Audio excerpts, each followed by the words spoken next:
Everyone, welcome in PCC academy. C++ सीखने की series में ये हमारा नेक्स्ट वीडियो ट्यूटोरियल है। इस वीडियो में हम C++ के प्रोग्राम का बेसिक स्ट्रक्चर पढ़ेंगे। जब हम C++ का कोई प्रोग्राम बनाते हैं तो उसका बेसिक स्ट्रक्चर क्या होता है वो हम इस वीडियो लेक्चर में कवर करेंगे। तो चलिए स्टार्ट करते हैं आज का वीडियो लेक्चर। तो हमारे आज का वीडियो का टाइटल है basic structure of C++ program. C++ program का बेसिक स्ट्रक्चर। इसके कई पार्ट्स होते हैं जिसमें पहला पार्ट हम पढ़ेंगे डॉक्यूमेंटेशन सेक्शन। पहला सेक्शन हम पढ़ने वाले हैं डॉक्यूमेंटेशन सेक्शन। C++ के प्रोग्राम के स्ट्रक्चर को हम कई पार्ट्स में पढ़ेंगे जिसमें पहला अपना पार्ट कौन सा होगा, डॉक्यूमेंटेशन सेक्शन होगा।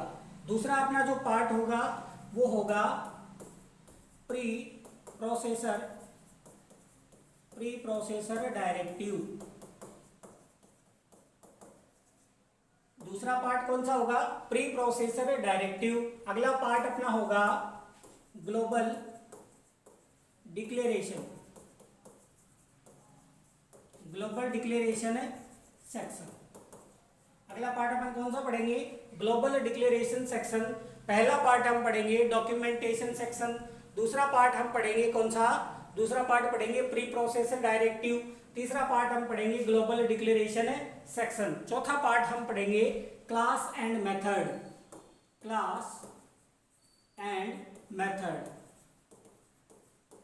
Declaration section. Class and method declaration section. अगला जो पार्ट हम पढ़ेंगे वो पढ़ेंगे main function section.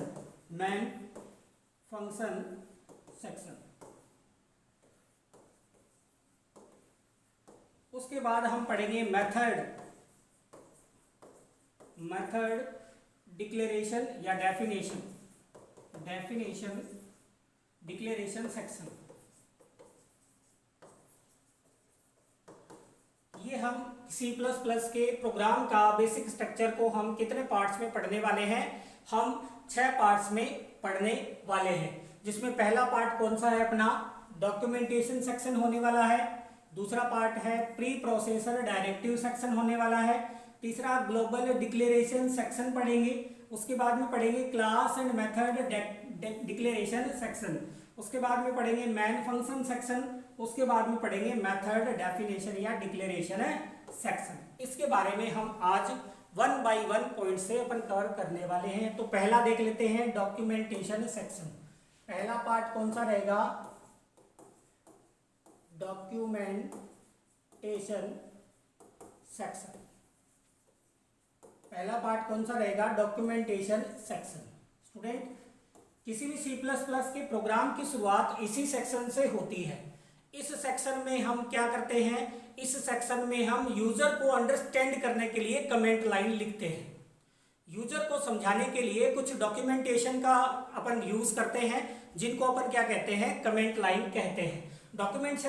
Documentation section में क्या क्या आता है कि प्रोग्राम किस बारे में आपने लिखा है, प्रोग्राम का टाइटल क्या है, प्रोग्राम का ऑथर कौन है, प्रोग्राम में आपने कौन कौन से फंक्शंस डिक्लेयर किए हैं। वो अगर यदि हमें प्रोग्रामर को समझाना हो, सामने वाले यूजर को समझाना हो, तो हम कौन से सेक्शन का यूज करेंगे, डॉक्यूमेंटेशन सेक्शन का हम यूज करेंगे। तो इसमें क्या लिखे जाते हैं, इसमें लिखे जाते हैं कमेंट्स। कमेंट्स के बारे में मैं आपको बता दूं स्टूडेंट कि जो कमेंट्स होते हैं, जब C++ का प्रोग्राम कोई प्रोग्रामर बनाता है उसके बाद में उसको कंपाइल करता है, तो जो कंपाइलर होता है वो कमेंट्स लाइन को इग्नोर कर देता है। कमेंट लाइन को क्या कर देता है, इग्नोर कर देता है। अर्थात कंपाइलर द्वारा कमेंट लाइन को पढ़ा नहीं जाता है। फिर ये अपन लिखते क्यों हैं, ये लिखते हैं यूजर को अंडरस्टैंड करवाने के लिए कि प्रोग्राम किस बारे में लिखा गया है, प्रोग्राम में कौन कौन से फंक्शन आपने डिक्लेयर किए हैं, उसको यूजर को समझाने के लिए हम किसका यूज करते हैं, कमेंट लाइन का। कमेंट लाइन 2 टाइप की होती है।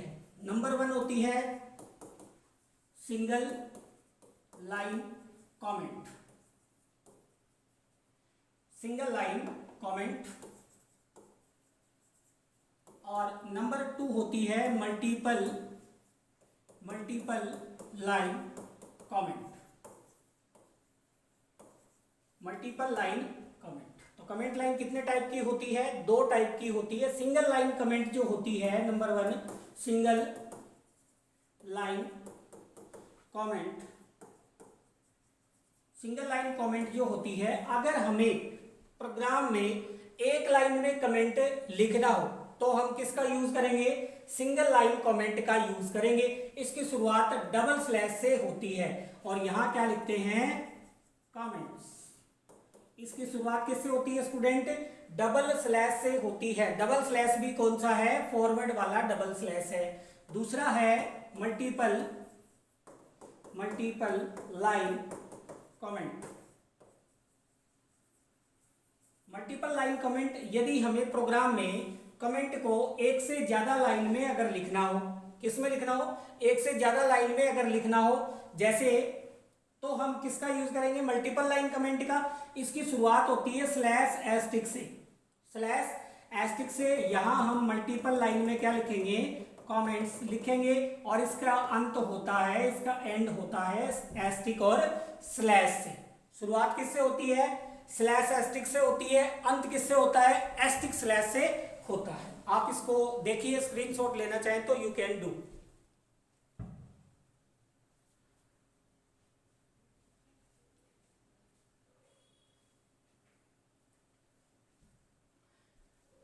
दूसरा पार्ट अपन पढ़ते हैं। दूसरा पार्ट हमारा कौन सा होता है? प्री प्रोसेसर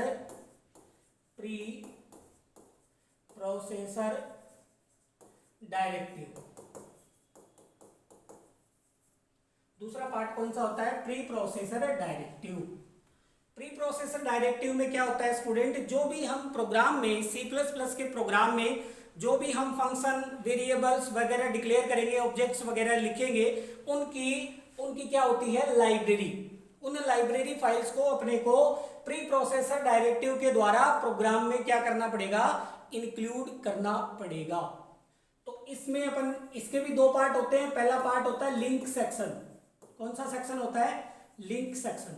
जो भी हम प्रोग्राम में ऑब्जेक्ट का यूज करेंगे, इनपुट आउटपुट फंक्शन का यूज करेंगे, उससे संबंधित जो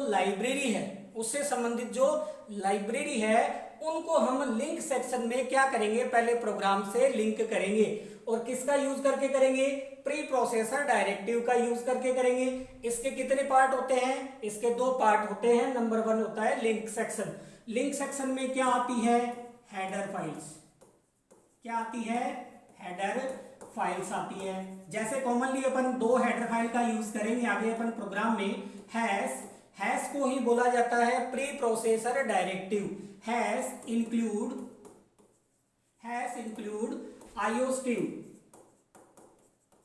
iostream.h। iostream का मतलब होता है input output stream. Header file का एक्सटेंशन होता है .h। उसके बाद में हैश इंक्लूड कोनायो या conio.h। कोनियो का पूरा नाम होता है console input output stream. .h header file का एक्सटेंशन होता है। तो हमें प्रोग्राम बनाने से पहले ये जो हेडर फाइल है वो हमें इंक्लूड करनी पड़ेगी, लिंक करनी पड़ेगी। दूसरा इसका जो पार्ट होता है वो कौन सा पार्ट होता है? वो अपना होता है डेफिनेशन सेक्शन। दूसरा कौन सा पार्ट होता है? Definition section.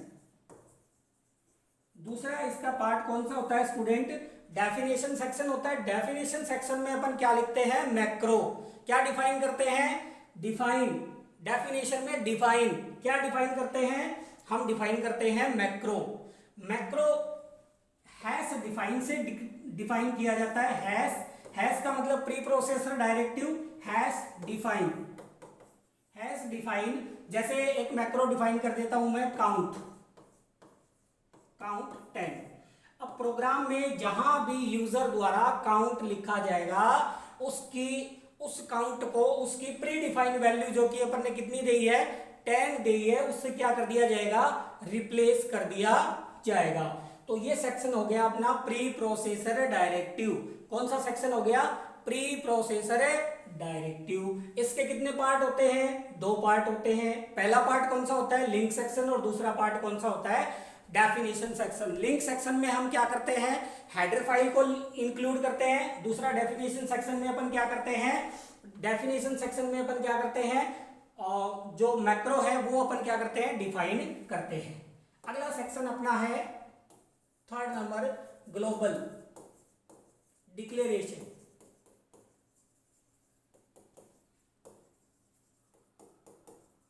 Global declaration section अपना अगला सेक्शन होता है। मैं आपको बता दूं स्टूडेंट कि प्रोग्राम में हम कोई वेरिएबल है, कोई फंक्शन है, वो अपन दो टाइप से डिक्लेयर कर सकते हैं। कितने टाइप से डिक्लेयर कर सकते हैं? दो टाइप से।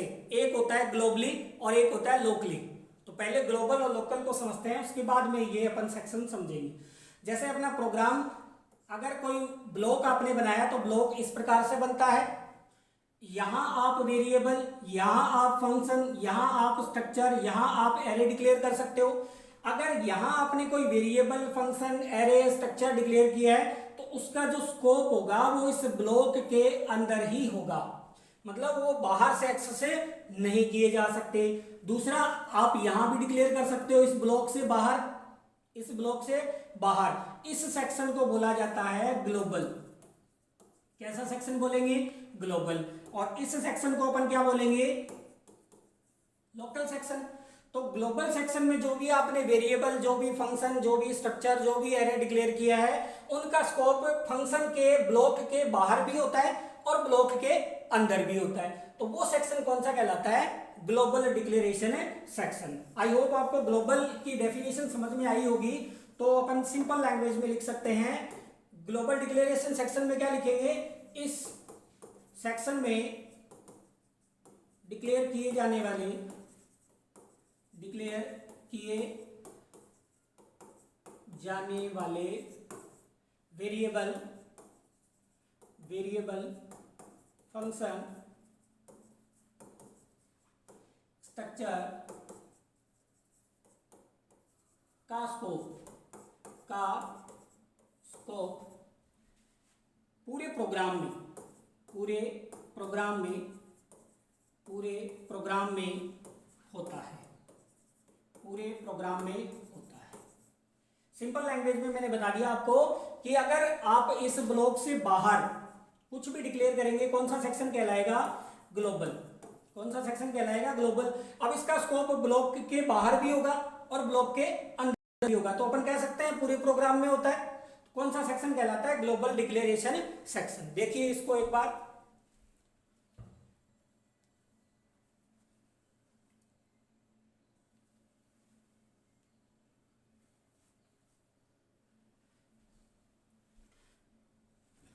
अगला सेक्शन देखते हैं अपन, क्लास एंड मेथड। कौन सा सेक्शन है? Class and method declaration section. Class and method declaration section. अगर हम कोई C++ का प्रोग्राम क्लास और ऑब्जेक्ट, क्लास वो उसके ऑब्जेक्ट के द्वारा अगर बना रहे हैं तो वो डिक्लेयर करने के लिए अपन किस सेक्शन का यूज करेंगे? Class and method. मेथड को स्टूडेंट फंक्शन भी कहा जाता है। अगर C++ का कोई प्रोग्राम आप क्लास और ऑब्जेक्ट की सहायता से बना रहे हैं तो कौन से सेक्शन में वो डिक्लेयर करेंगे? क्लास को, ऑब्जेक्ट को, उसके मेथड को क्लास एंड डिक्लेरेशन सेक्शन में अपन उसको क्या करेंगे? डिक्लेयर करेंगे। लिख देते हैं, इस सेक्शन में क्लास और उसके ऑब्जेक्ट और मेथड, और क्या? मेथड को declare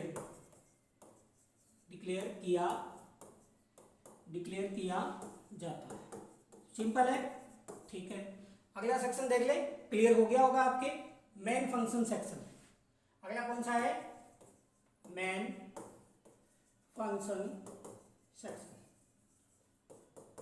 function section. Student, C++ के प्रोग्राम में मिनिमम एक फंक्शन का होना अनिवार्य है। कितने फंक्शन का होना अनिवार्य है? एक फंक्शन का होना अनिवार्य है और उस फंक्शन का नाम होता है मेन फंक्शन।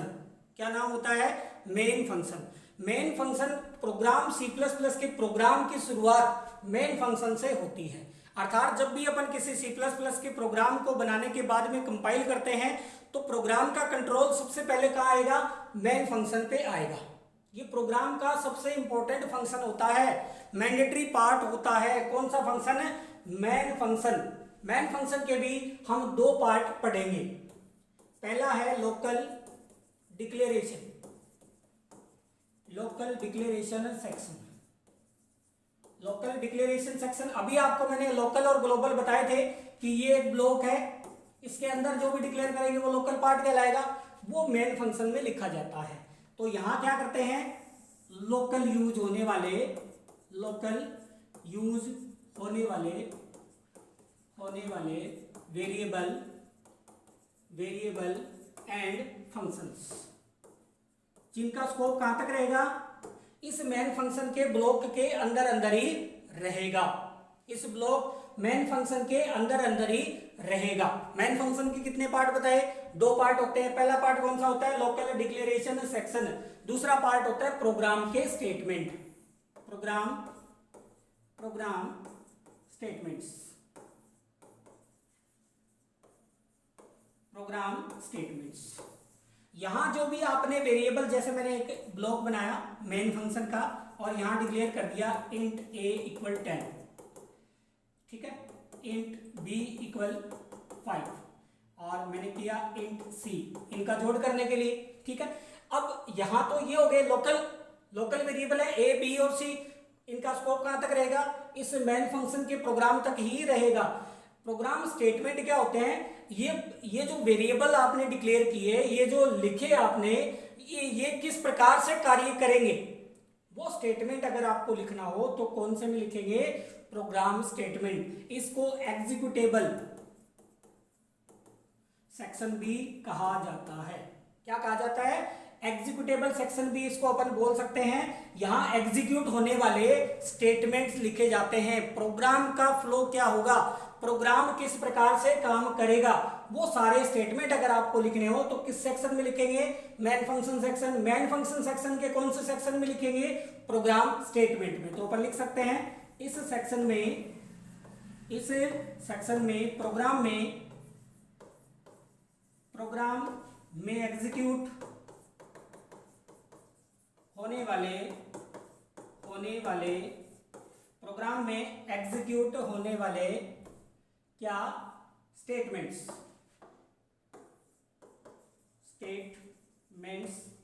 को लिखा जाता है,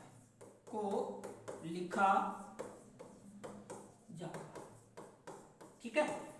ये आपके समझ में आ गया होगा। मेन फंक्शन इंपॉर्टेंट सेक्शन होता है। जब भी कोई C++ का आप प्रोग्राम बनाते हो, प्रोग्राम का कंट्रोल सबसे पहले कहाँ जाएगा? मेन फंक्शन पर जाएगा। मेन फंक्शन के कितने पार्ट होते हैं? मेन फंक्शन के दो पार्ट होते हैं। लोकल डिक्लेरेशन सेक्शन, इसमें लोकली जो भी मेन फंक्शन के अंदर यूज होने वाले local variables, function, structure, array वो डिफाइन करते हो, वो डिक्लेयर करते हो। और प्रोग्राम स्टेटमेंट, वो प्रोग्राम काम कैसे करेगा, कार्य कैसे करेगा, वो स्टेटमेंट अगर आपको लिखने हो तो किस में लिखेंगे? प्रोग्राम स्टेटमेंट में लिखेंगे। अगला है मेथड डेफिनेशन सेक्शन। अगला कौन सा है? Method definition section. Method definition section क्या होता है? मेथड को अपन और क्या बोल सकते हैं? फंक्शन बोल सकते हैं। मेथड को अपन और क्या बोलते हैं? फंक्शन बोलते हैं। ये हमने पढ़ लिया था, देखिए मैं आपको दिखाता हूं। क्लास एंड मेथड अपन ने जो पढ़ा था उसमें मेथड आ गया। देखिए क्लास एंड मेथड अपन ने पढ़ लिया था, तो ये पार्ट अपन बोल सकते हैं क्या है? ऑप्शनल। जो भी अगर क्लास और ऑब्जेक्ट से अगर कोई प्रोग्राम अपन बना रहे हैं तो उसके अगर मेथड डिक्लेयर करने हो, डिफाइन करने हो, तो आप कौन से मेथड का यूज कर सकते हो? मेथड डेफिनेशन सेक्शन का यूज कर सकते हो। अगर आप करना चाहो तो यूज कर सकते हो, अन्यथा ये पार्ट अपना खाली रह सकता है। चलिए अब एक सिंपल अपन ने 6 के 6 पार्ट अपन ने कवर कर लिए। एक बार देख लेते हैं वापस से कौन कौन से पार्ट अपन ने इस वीडियो लेक्चर में कवर किए। तो मैंने कहा कोई भी छोटा सा भी अगर C++ का प्रोग्राम आप डेवलप करेंगे तो उसमें क्या होगा, उसमें ये पार्ट आपको लिखने पड़ेंगे। पहला पार्ट कौन सा है? पहला पार्ट है डॉक्यूमेंटेशन सेक्शन। दूसरा पार्ट कौन सा है? Pre processor directive. तीसरा पार्ट कौन सा है? Global declaration section. चौथा पार्ट कौन सा है? Class and method definition section. उसके बाद में मेन फंक्शन सेक्शन, उसके बाद में मेथड डेफिनेशन सेक्शन।